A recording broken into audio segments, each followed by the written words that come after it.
Di para sahabat itu, kaum muslimin, yang terbayang bagi mereka itu adalah infak, yang terbayang bagi mereka adalah sebuah kebahagiaan, keselamatan di akhirat yang kekal dan abadi di sisi Allah tabaraka wa taala.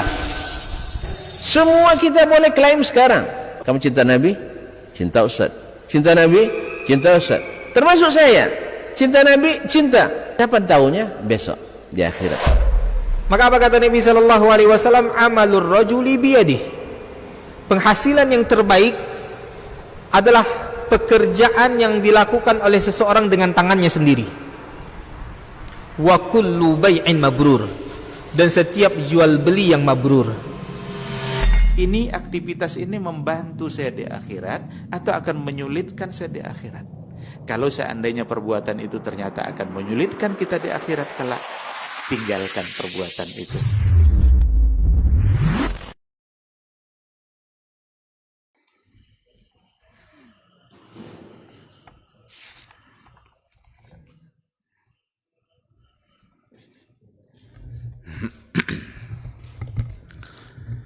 Bismillahirrahmanirrahim. Assalamualaikum warahmatullahi wabarakatuh.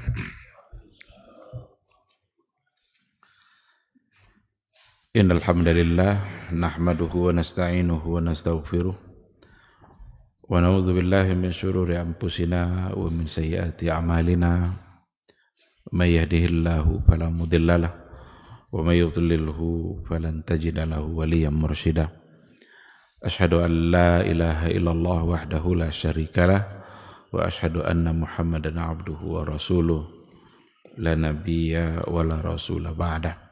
Ikhwati fillah, ma'asyaral hadirin wal hadirat, rahimani Allah wa iyyakum.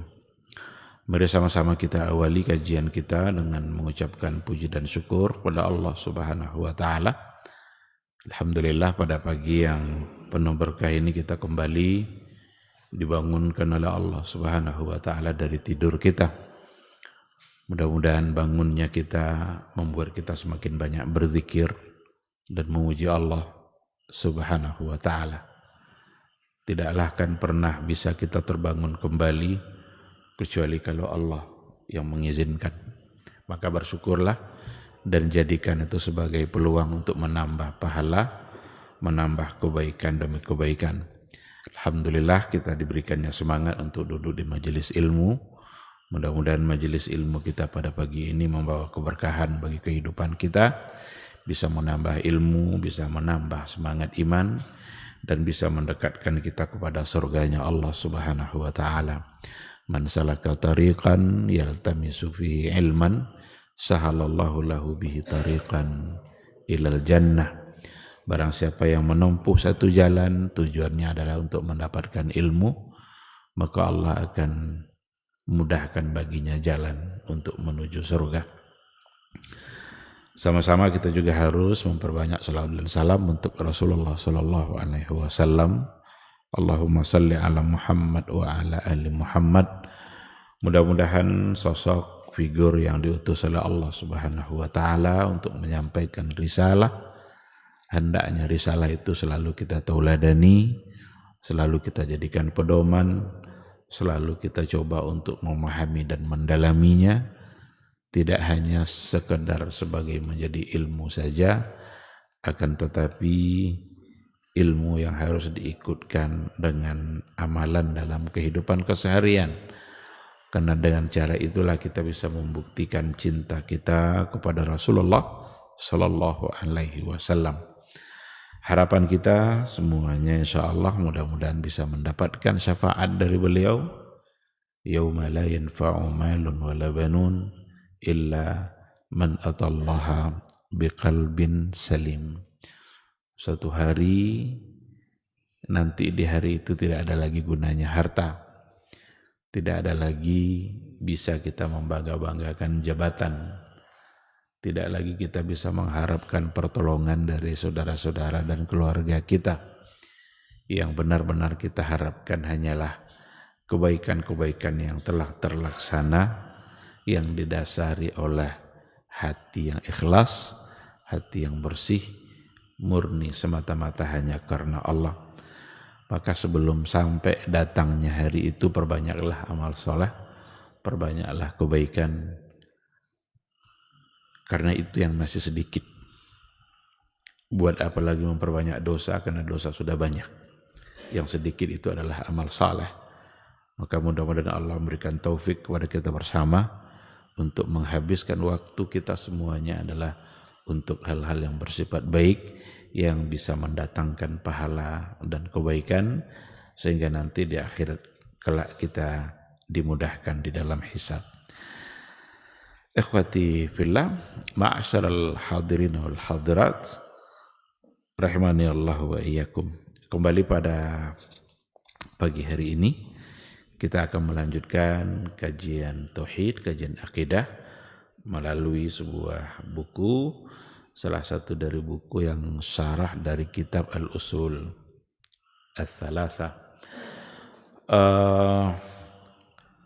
Pagi ini kita akan masuk pada poin yang ketiga yang terkait dengan perkara-perkara iman, yaitu al-imanu bil kutubi, beriman kepada kitab-kitab Allah.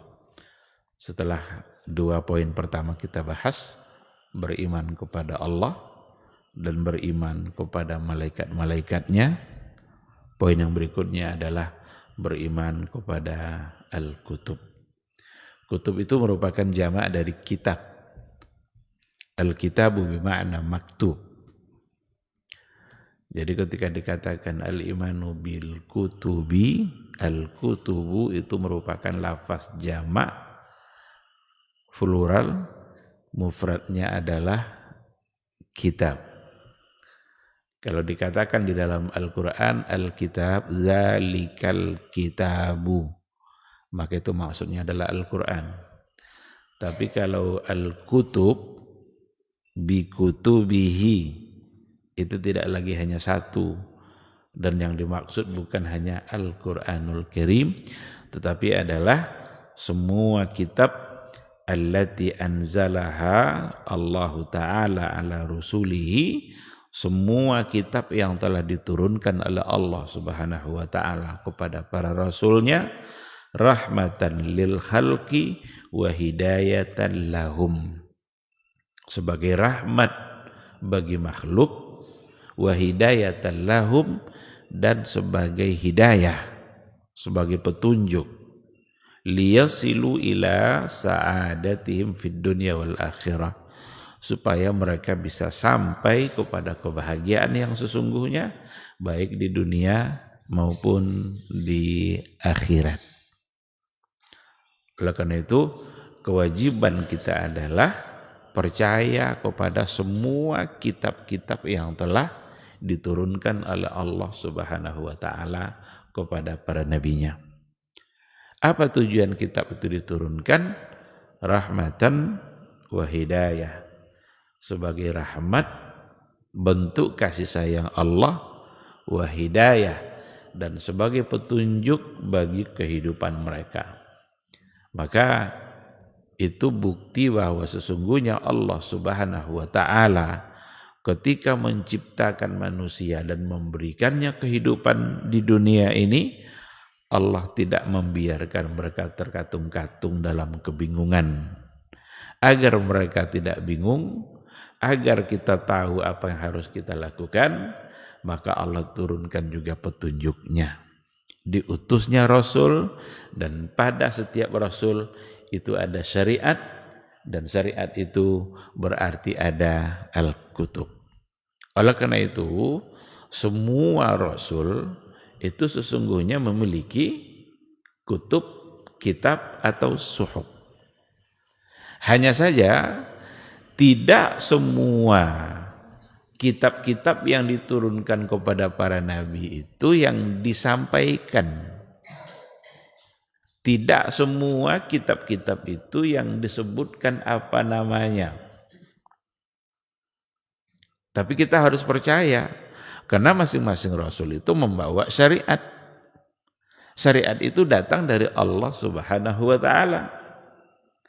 Yang kita tahu namanya Taurat, Injil, Zabur. Dan yang terakhir adalah Al-Quranul Karim. Apakah Nabi Ibrahim punya suhuf? Jawabannya iya. Apa namanya? Allahu a'lam. Karena dalam Al-Quran dikatakan, Inna hadza la fis suhufil ula suhufi Ibrahim wa Musa. Suhufnya Ibrahim dan suhufnya Musa. Suhuf itu sahifah, lembaran-lembaran. Jadi suhuf itu jamak dari kata sahifah, artinya lembaran. Ini sahifah namanya. Lembaran-lembaran dari kertas yang ada, yang di dalamnya ada tertulis. Makanya kitab. Kitab bermakna maktub. Maktub itu sesuatu yang ditulis atau tertulis. Suhufnya Musa namanya Taurat. Suhufnya Ibrahim tidak ada informasinya apa kira-kira namanya. Apakah Nabi Nuh juga punya? Atau nabi-nabi yang lain punya?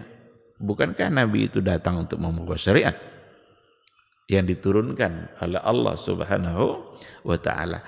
Nah, oleh karena itu dikatakan beriman kepada kutub, maka yang dimaksud dengan beriman kepada kutub itu adalah beriman kepada semua kitab-kitab atau suhuf-suhuf yang telah diturunkan oleh Allah Subhanahu wa ta'ala kepada para al-anbiya war rusul. Itu yang wajib kita percaya. Bahkan dikatakan la ya'lamu adada hadhil kutubi illallah. Tidak ada yang tahu berapa kira-kira jumlah banyaknya, berapa jumlah kitab atau suhuf yang diturunkan. Tidak ada yang tahu illallah, kecuali hanya Allah Subhanahu wa ta'ala.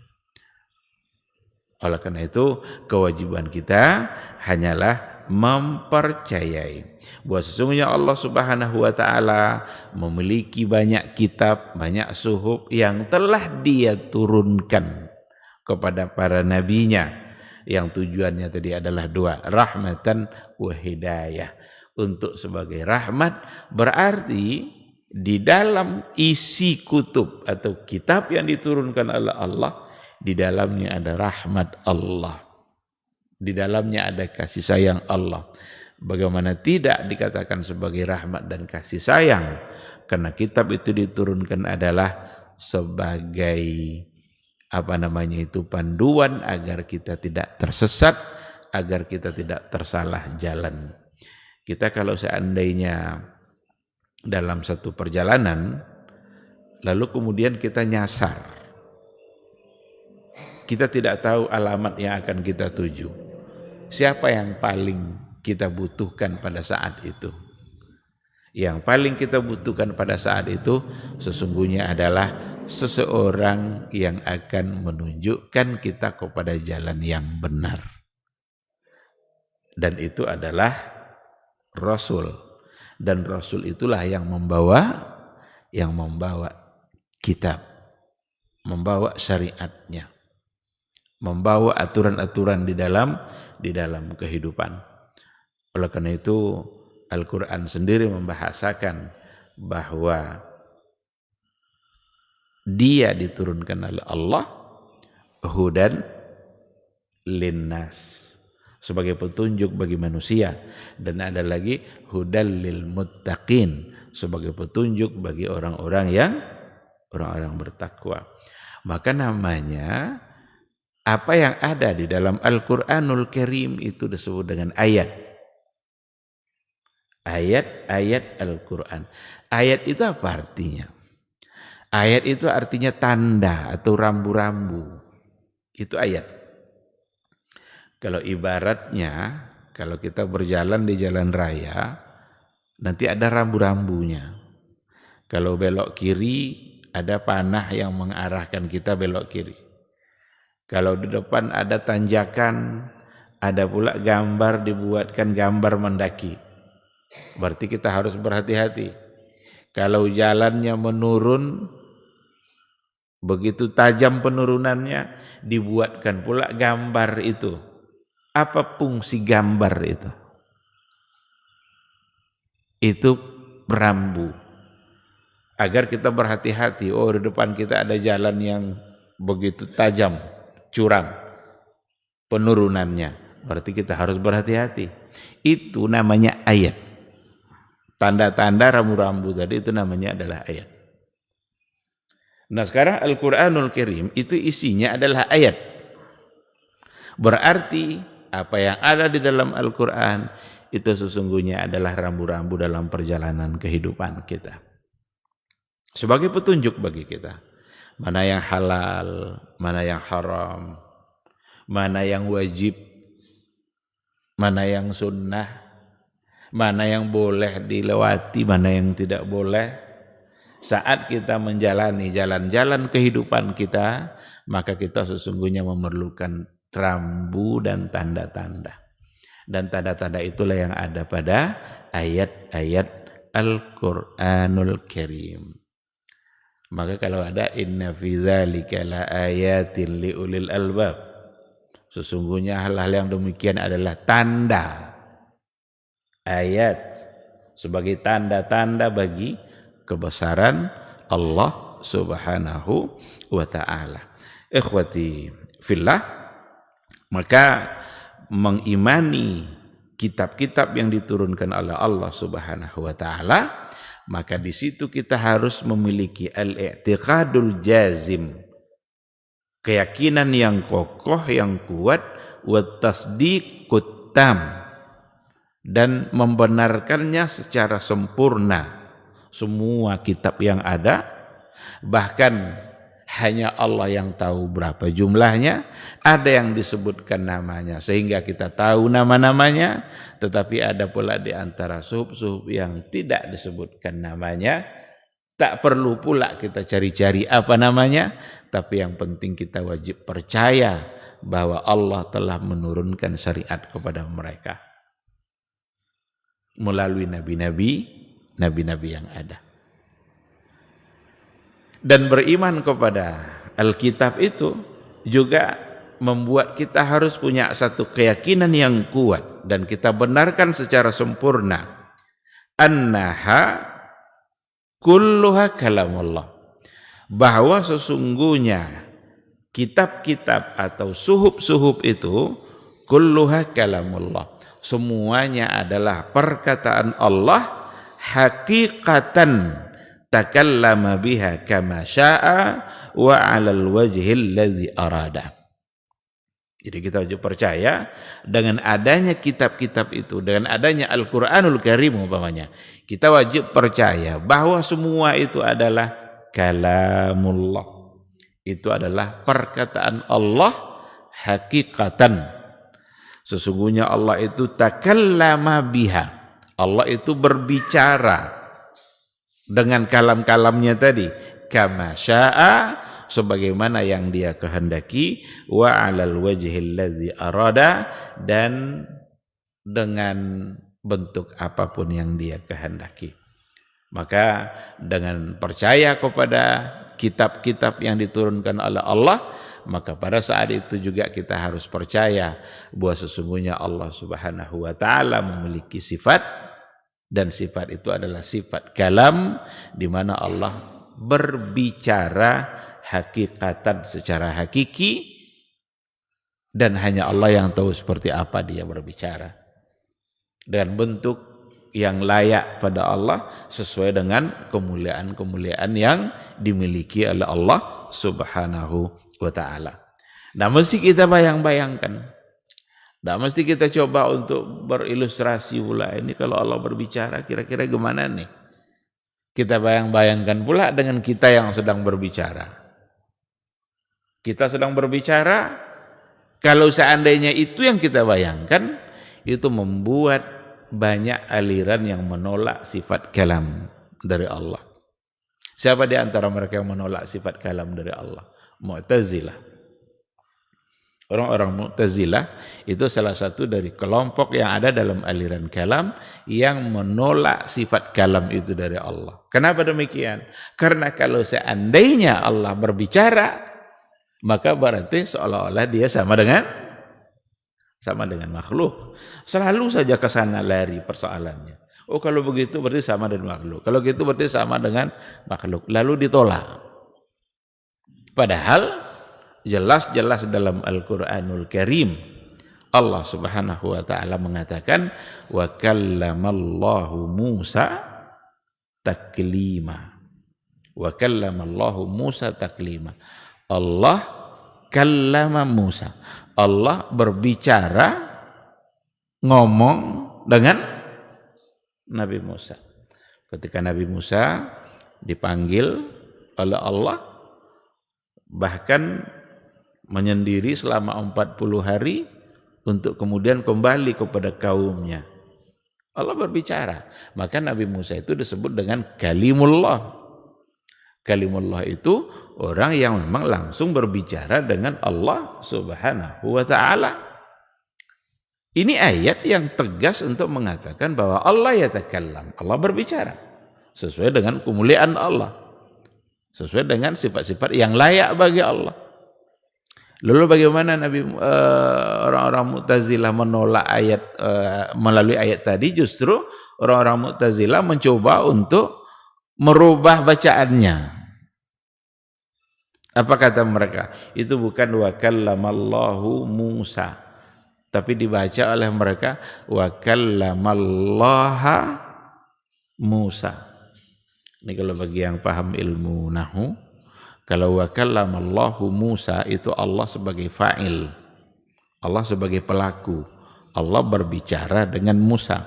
Tapi kalau dibaca wa kallamallaha, maka Allah menjadi maf'ul, Musanya yang fa'il, Musa pelaku. Berarti Musa berbicara kepada Allah. Begitu orang-orang Mu'tazilah, pentolan Mu'tazilah pada masa dulu membacanya karena mereka menolak sifat kalam. Dibawalah bacaan itu oleh orang-orang Mu'tazilah kepada Abul Ala Al-Farra, salah seorang ahli qiraat yang ada pada masa itu. Ingin dibenarkan bacaannya, ingin diakui bacaannya itu wa kallamallaha Musa taklima. Al-Farra mengerti dengan apa yang dimaksud oleh orang-orang Mu'tazilah ini. Ada sesuatu yang dia inginkan kalau dibaca wa kallamallaha. Kata Al-Farra, okelah kalau seandainya bacaan kalian itu bisa diterima. Tetapi bagaimana dengan ayat-ayat yang lain yang tidak mungkin untuk dirubah-rubah fa'il dan maf'ulnya? Apa ayat yang lain itu? Walamma ja'a Musa limiqatina wa kallamahu rabbuhu. Wa kallamahu rabbuhu. Rabbu di situ itu adalah fa'il, dia sebagai pelaku. Ketika Nabi Musa datang kepada tempat yang telah ditentukan, tempat yang dia disuruh datang ke situ, lalu wa kallamahu rabbuhu, dia Allah berbicara dengan Musa. Ketika dikatakan seperti itu, orang Mu'tazilah tidak bisa lagi ngomong. Kalau tadi masih bisa dirubah baris depan menjadi baris atas, tapi yang untuk yang satu ini tidak mungkin untuk dirubah. Oleh karena itu wajib kita meyakini bahwa sesungguhnya Allah Subhanahu wa ta'ala memiliki sifat kalam. Allah berarti berbicara, dan Allah bisa berbicara kapanpun dia inginkan dan seperti apa yang dia inginkan sesuai dengan sifat-sifat yang layak bagi Allah Subhanahu wa ta'ala. Ini konsekuensi dari ketika kita percaya dengan Alkitab. Percaya dengan adanya Alkitab, bahwa Allah menurunkan kepada para nabinya, para rasulnya. Percaya kita dengan semua itu. Ada yang kita tahu namanya, ada yang tidak. Bahkan jumlahnya hanya Allah yang tahu. Dan pada saat yang sama kita wajib percaya bahwa sesungguhnya semuanya adalah kalam Allah yang Allah berbicara dengan sifat kalamnya itu sesuai dengan kemuliaan yang dimiliki oleh Allah Subhanahu wa ta'ala. Satu hal juga yang harus kita imani melalui kepercayaan kita kepada Al-Kutub itu, bahwa sesungguhnya kitab-kitab yang ada dulu pernah menjadi syariat pada masanya. Dan ketika Al-Quran yang diturunkan oleh Allah Subhanahu wa ta'ala, maka kita wajib meyakininya bahwa Al-Quran yang diturunkan oleh Allah nasakha jami' al-kutubis samawiyah, itu menasah atau menghapus apa yang ada pada kitab-kitab yang sebelumnya. Sehingga yang berlaku hari ini sekarang mulai dari Nabi Muhammad SAW mendapatkan Al-Quran itu, yang berlaku hanyalah Al-Quran. Bagaimana dengan Taurat? Bagaimana dengan Injil? Bagaimana dengan Zabur? Bagaimana dengan Suhuf Ibrahim? Lembaran-lembaran yang pernah diturunkan kepada Nabi Ibrahim. Nusikhat. Semua itu dihapus. Tidak dipakai lagi. Yang dipakai adalah apa yang ada di dalam Al-Quranul Karim. Yang sesuai dengannya lanjutkan, yaitu persoalan-persoalan akidah. Karena nabi-nabi terdahulu, semua nabi dan rasul itu diturunkan kepada mereka satu bentuk keyakinan dan akidah yang sama. La ilaha illallah, itu sama. Mau di dalam Taurat, mau dalam Zabur, mau dalam Injil, mau nabi manapun ketika diturunkan kepada mereka itu persoalan akidah, maka akidahnya sama. Di mana semua rasul mengajak kepada satu tauhid, satu akidah, yaitu menyembah hanya Allah saja. Untuk mengucapkan, meyakini la ilaha illallah. Yang berbeda itu adalah perkara syariat. Kenapa bisa berbeda perkara syariat? Ada hal-hal yang memang perkara syariat itu kita tidak bisa disamakan. Allah menurunkan syariatnya sesuai dengan kemaslahatan yang ada pada masa mereka. Oleh karena itu banyak hal-hal yang menjadi boleh pada masa sebelumnya, tetapi menjadi tidak dibolehkan pada masa Al-Quran yang diturunkan pada masa Nabi Muhammad SAW. Apa contohnya? Pada masa Nabi Musa itu bentuk pensyariatan, salah satu dari bentuk pensyariatan yang ada pada masa Nabi Musa, barang siapa yang ingin bertaubat kepada Allah, maka cara bertaubatnya adalah dengan bunuh diri. Sementara dalam syariat Nabi Muhammad SAW, bunuh diri adalah sebagai dosa besar. Pada masa Nabi Musa dianjurkan, sementara pada masa Nabi Muhammad itu menjadi dosa besar. Pada masa Nabi Adam itu dibolehkan untuk nikah dengan sesama saudaranya, meskipun saudara kandung. Kenapa boleh? Tidak ada orang lain yang mau dinikahin. Siapa lagi yang mau dinikahin kalau bukan saudara kandungnya? Maka Nabi Adam itu punya anak, lahir laki, perempuan. Kemudian mereka dinikahkan. Pada syariat Nabi Muhammad SAW, nikah dengan saudara kandung hukumnya adalah haram, karena dia adalah mahram. Jangankan dengan sesama saudara kandung seperti itu, yang saudara sesusuan saja hukumnya menjadi haram. Kenapa demikian? Karena tidak pas lagi untuk disyariatkan apa yang dulu pernah dibolehkan pada masa Nabi Adam. Nah, intinya ketika Al-Quran sudah diturunkan oleh Allah Subhanahu wa ta'ala kepada Nabi Muhammad SAW, maka Al-Quran ini menasah syariat yang ada sebelumnya. Yang harus kita tunduk itu hanyalah kepada Al-Quran. Ini secara keyakinan kita wajib meyakini seperti itu. Dengan demikian, ajakan-ajakan untuk menyamakan semua agama, sehingga kita boleh saja untuk mengamalkan syariat mana yang kita inginkan. Itu ajakan yang keliru dan menyesatkan. Karena banyak orang bilang seperti itu. Bukankah Taurat itu juga kitab samawi? Kenapa harus dipaksa mereka untuk meninggalkan? Kan Allah juga yang menurunkan. Bukankah Taurat itu, Injil itu juga kitab samawi, Allah yang menurunkan. Bahkan ketika itu ada semacam ajakan-ajakan seperti itu, ajakan untuk menyamakan semua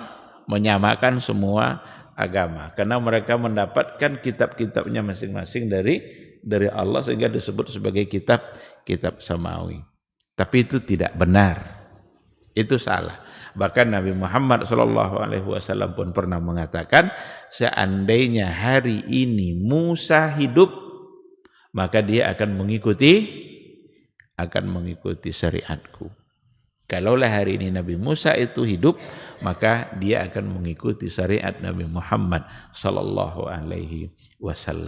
Nah, oleh karena itu, satu-satunya kitab yang berhak dan pantas untuk dilaksanakan, diterima, diyakini, itu hanyalah Al-Quranul Karim, karena turunnya Al-Quran telah menghapus hukum-hukum yang ada pada kitab-kitab yang sebelumnya. Itu mesti sesuatu yang harus kita yakini. Di samping itu juga bahwa Al-Kutubus Samawiyah sebelumnya, kitab-kitab samawi yang ada sebelumnya, itu hanya diturunkan untuk kelompok-kelompok tertentu, untuk umat-umat tertentu. Sementara Al-Quranul Karim itu diturunkan untuk semua, bukan hanya untuk kelompok tertentu, bukan hanya untuk orang Arab saja, bukan hanya untuk masyarakat tertentu, tapi diturunkan untuk sebagai pedoman bagi semua. Hudal linnas, petunjuk bagi manusia. Karena memang dia berbicara untuk semua. Jadi jangan dikira nanti bahwa Al-Quran itu untuk orang Arab, hukum-hukumnya berlaku untuk orang Arab, tidak berlaku untuk kita. Itu sesuatu yang sangat salah, dan tentu saja itu adalah penyimpangan di dalam akidah, penyimpangan di dalam persoalan tauhid dan iman kita kepada Al-Kutub itu sendiri.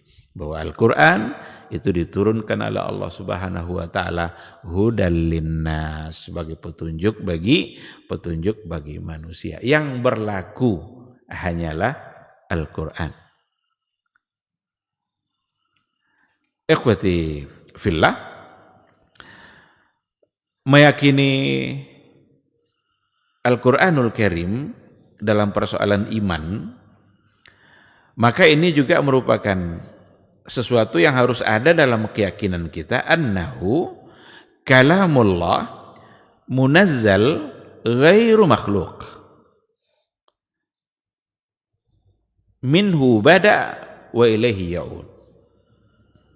Bahwa sesungguhnya Al-Quranul Karim itu adalah kalamullah, perkataan Allah, munazzalun, yang diturunkan oleh Allah, ghairu makhluk. Dia tidak makhluk. Jadi Al-Quran itu ghairu makhluk, karena Al-Quran itu adalah kalam Allah, dan kalam itu adalah sifat Allah. Kalau dikatakan Al-Quran itu makhluk, berarti sifat Allah akan kita katakan nanti sifat Allah berarti makhluk. Ini menjadi satu perdebatan juga di dalam ilmu kalam. Banyak aliran-aliran yang memperdebatkan seputar khalqil Quran. Khalqil Quran. Apakah Al-Quran itu makhluk atau tidak? Dulu pada masa Khalifah Abbasiyah, Al-Mu'tasim Billah, kalau tidak salah, dikarenakan oleh Khalifah ini terpengaruh dengan pemikiran-pemikiran Mu'tazilah, yang punya kecenderungan untuk mengatakan bahwa Al-Quran adalah makhluk, maka khalifah ini memaksa pula semua orang untuk meyakini bahwa Al-Quran adalah makhluk. Kalau tidak, dia mendapatkan ancaman. Ada yang mau mengatakan iya makhluk, ada yang ikut karena takut. Tapi ada yang bertahan dengan akidah yang benar. Salah satunya adalah Imam Ahmad ibn Hanbal. Dia yang hidup pada masa fitnah itu. Dan Imam Ahmad tidak mau untuk mengakui, tidak mau ikut khalifah untuk mengakui bahwa Al-Quran adalah makhluk. Pada akhirnya dia kemudian dipenjara. Dipenjara dia. Karena mempertahankan bahwa Al-Quran adalah kalamullah ghairu makhluk. Quran adalah kalam Allah dan itu bukan makhluk. Dulu tidak pernah terjadi perdebatan seperti itu pada masa sebelumnya, pada masa Nabi, pada masa sahabat, karena mereka punya keyakinan yang benar, keyakinan yang sahih. Tidak ada mereka melirik kepada persoalan Quran makhluk, karena Quran adalah kalam Allah. Tapi sampai pada masa Mu'tazilah, orang-orang yang selalu berupaya untuk mengakal-akali sesuatu, berargumentasi, lalu kemudian mengedepankan logika daripada nas Al-Quran, maka muncullah persoalan tadi. Dan mereka menganggap itu adalah sebagai makhluk. Karena kalau tidak, menurut mereka, kalau tidak dianggap makhluk, nanti bagi mereka itu satu hal yang salah. Karena bagi mereka kalam Allah itu tidak ada huruf dan tidak ada suara. Sebagaimana halnya juga diyakini oleh dalam rincian permasalahan di kalangan Asy'ariyah yang mengatakan juga bahwa kalam Allah itu laisa biharfin wala bisautin, tidak pakai huruf dan tidak pakai suara. Karena kalau kalam Allah ada huruf dan ada suara, berarti sama dengan kita. Tapi ketika dikatakan wa kallamallahu Musa taklima, Allah berbicara dengan Musa, kira-kira Nabi Musa mendengarkan suara atau tidak? Apakah kalam itu kalam masmu', kalam yang didengar? Jadi selalu mengaitkan, oh kalau begitu sama dengan makhluk, kalau begitu sama dengan makhluk. Maka ditolaknya. Karena yang kalam Allah itu laisa biharfin wala bisautin. Nah, Imam Ahmad tidak mau dia mengakui Al-Quran sebagai makhluk, tapi Al-Quran adalah kalamullah. Dan akhirnya itulah yang menyebabkan beliau itu dipenjara, dihukum sebagai orang yang bersalah, bahkan dia dilarang untuk mengajar juga, tidak boleh memberikan ilmu, sampai khalifah itu berganti dengan khalifah yang lain yang tidak lagi punya keyakinan yang sama, untuk kemudian Imam Ahmad kembali dibebaskan dan dibolehkan kembali untuk memberikan ilmunya kepada masyarakat. Nah, oleh karena itu, mempercayai Al-Quranul Karim, kita wajib percaya bahwa dia itu adalah kalam Allah yang diturunkan dan dia bukan makhluk. Kalau kita lihat pula apa yang diberikan penjelasan di kalangan Asy'ariyah, mereka membagi-bagi pula kalam itu kepada dua. Ada yang namanya kalam nafsi, ada yang namanya kalam lafzi. Kalam nafsi itu kalau ibarat ke kita itu bahasa hati. Tidak pakai huruf dan tidak pakai suara. Kira-kira umpamanya kita diam saja tapi melihat sesuatu, ada hati kita ada sesuatu yang terucap oleh hati kita. Umpamanya kita nampak mobil mewah. Kita diam aja tapi hati kita kadang ngomong, mobil itu bagus. Tapi tidak terucap. Itu kalam nafsi, kata mereka. Dan ada kalam lafzi. Yang kalam lafzi itu kalam yang sudah dalam bentuk lafaz. Dan itulah Al-Quran, kata mereka. Nah, dikarenakan oleh Al-Quran itu adalah kalam lafzi, maka Asy'ariyah meyakini bahwa Al-Quran adalah makhluk. Asy'ariyahnya, bukan Abul Hasan al-Asy'arinya. Abul Hasan al-Asy'arinya dia sudah meninggalkan keyakinan itu, karena dia sudah bertaubat.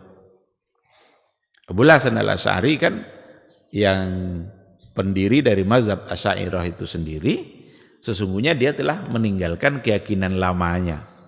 Sebelumnya dia 40 tahun bersama Abu Ali al-Jubai, bapak tirinya, dan itu adalah guru besar orang-orang Mu'tazilah, pentolan Mu'tazilah. 40 tahun dia bersama dia. Lalu kemudian dia tinggalkan.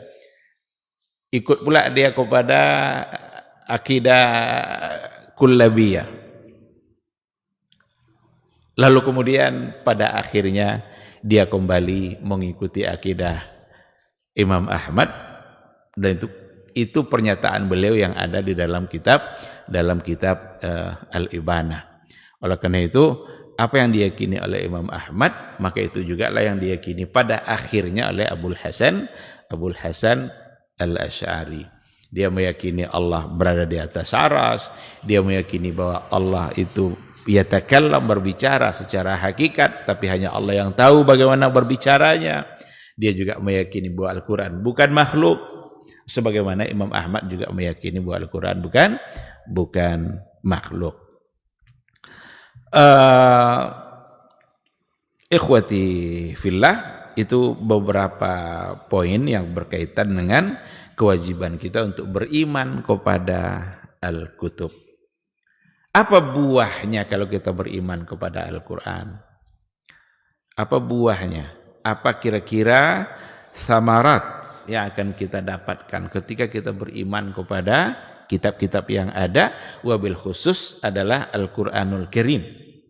Untuk kita tentu saja kita akan berbicara apa fungsinya, apa gunanya kita mengimani Al-Quran itu. Yang pertama adalah al-ilmu bi'inayatillahi ta'ala bi'ibadihi haitsu anzala likulli qaumin kitaban yahdihim bihi.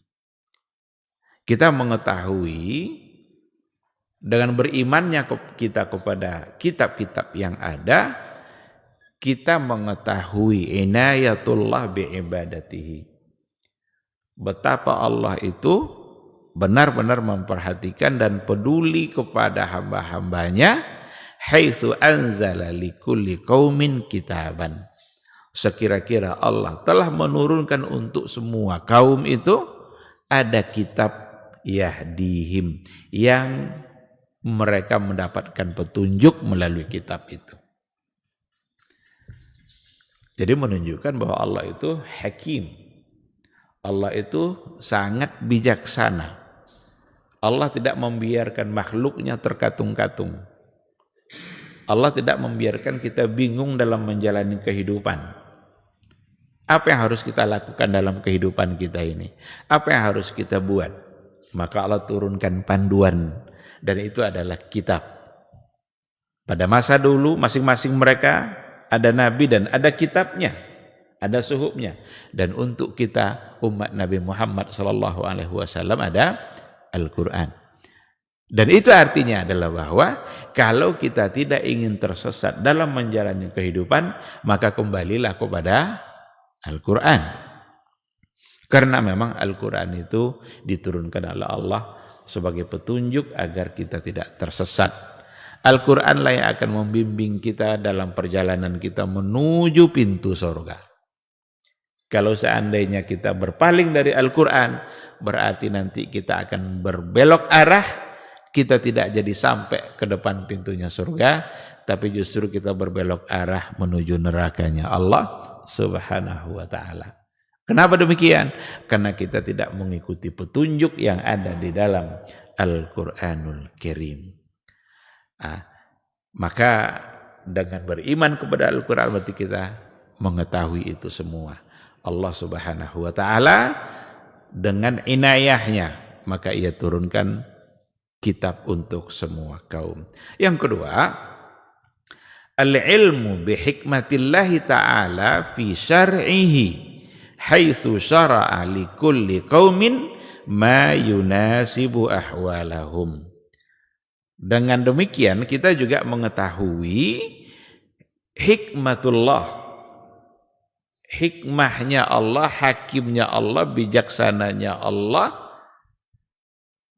yang telah menurunkan syariat kepada setiap kaum sesuai dengan hal yang ada pada kaum itu sendiri. Diturunkan syariat secara berbeda-beda karena memang Allah tahu. Maka kita tidak usah protes. Apa yang telah ditetapkan oleh Allah dalam Al-Quran hukumnya untuk kita, itu pasti karena Allah tahu itulah yang baik untuk kita. Sebagaimana Allah telah menurunkan syariatnya untuk kaum yang sebelumnya, dan itu pula yang terbaik untuk mereka. Maka semua yang telah ditetapkan oleh Allah dalam Al-Quranul Karim, maka di situ ada kebaikan. Baik itu sesuatu hal yang bersifat perintah maupun untuk sesuatu yang bersifat larangan. Ketika Allah memerintahkan untuk sholat subuh di waktu fajar, ini waktunya. Pasti karena di situ ada kebaikan. Gak usah dirubah-rubah. Nggak usahlah kita subuhnya jam 5 begini, kita pindahkan aja subuh ke jam 7, nggak bisa. Karena dengan merubah itu pasti di situ ada mafsadahnya. Dengan mengikuti apa yang telah ditetapkan oleh Allah, disitulah kebaikannya. Ketika Allah mewajibkan kita untuk berpuasa, nggak boleh makan, nggak boleh minum, nggak boleh berhubungan suami istri, disitulah kebaikannya. Oh, kalau gitu kita puasanya hanya dari yang putih-putih saja umpamanya.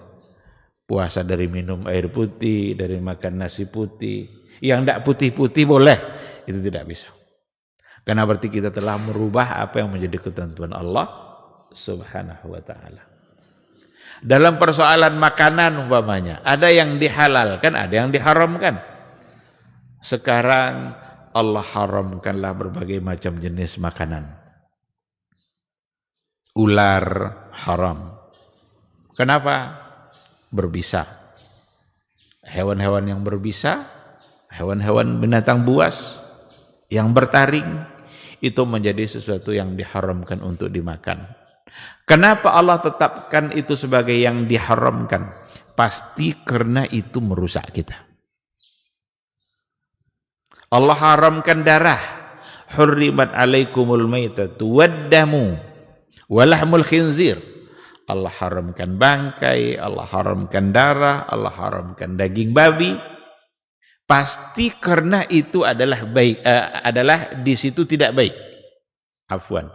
Ada di situ hal yang bisa merusak kita. Sehingga Allah melarangnya. Apa sikap kita? Sikap kita menerima. Adakah orang yang tidak menerima? Akan ada. Kalau ada orang yang tidak menerima ketentuan itu, berarti dia mencoba untuk mencari jalan lain.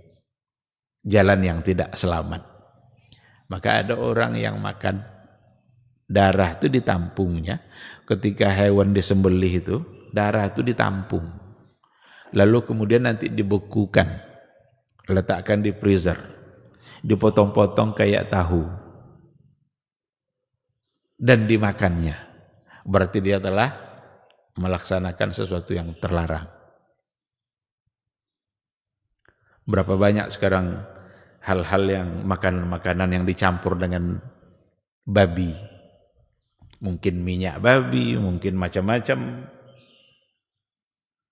Kita harus berhati-hati dalam persoalan ini. Banyak jenis-jenis makanan yang di situ ada penyedapnya, dan penyedapnya ternyata adalah minyak babi. Halalkah? Kalau itu ada dan pasti ada, maka haram. Jadi jangan dalam persoalan makanan itu yang kita pikirkan hanya enaknya aja, tetapi halal atau tidak. Kita dalam memilih apa yang kita makan, sekali lagi perlu kita punya konsep. Kedepankan halalnya. Meskipun dikatakan nanti ini makanan ini bergizi, bisa menumbuhkan otak, bisa menumbuhkan kecerdasan pada anak. Kan kadang-kadang kalau belanja kan ditengok tuh komponennya, apalagi kalau ibu-ibu berbelanja tengok komponennya. Kira-kira ini mendukung enggak untuk kecerdasan?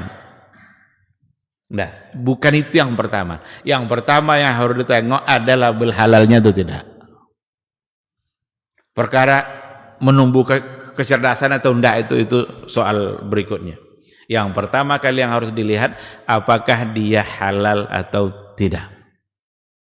Kalau sudah ada ketentuan halalnya, ambillah. Tapi kalau seandainya ternyata tidak ada halalnya, bahkan dia juga mengandung sesuatu yang diharamkan oleh agama, maka kewajiban kita adalah untuk meninggalkannya, karena ia menjadi makanan yang terlarang.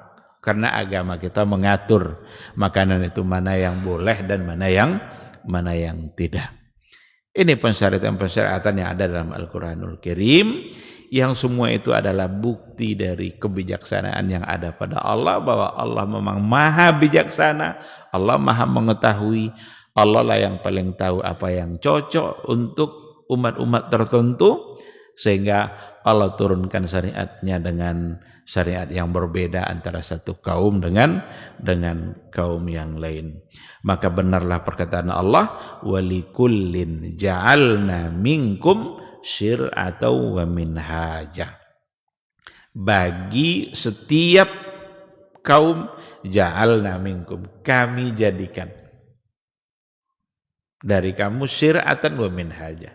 Ada syariat-syariat, ada konsep hidup, Allah jadikan, Allah tetapkan untuk semua kaum. Maka syariatnya bisa berbeda, tetapi persoalan akidah sesungguhnya adalah satu.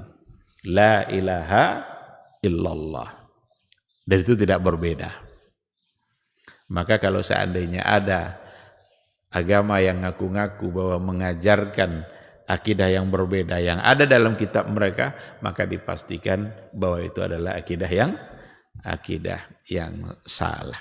Wallahu subhanahu wa ta'ala alam. Ini barangkali yang bisa kita bahas pada pagi hari ini, mudah-mudahan bermanfaat. Kita berikan sisa waktu untuk bertanya jawab. Seandainya ada yang perlu untuk didiskusikan, dipersilahkan.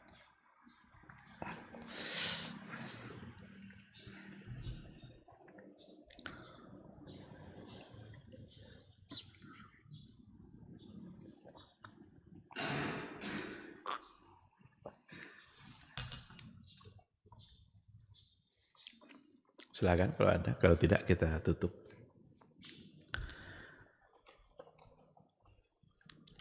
Pas. Baik, terima kasih. Semoga majelis ini menjadi ibadah bagi kita. Semoga kita selalu diberikan semangat untuk duduk di majelis ilmu.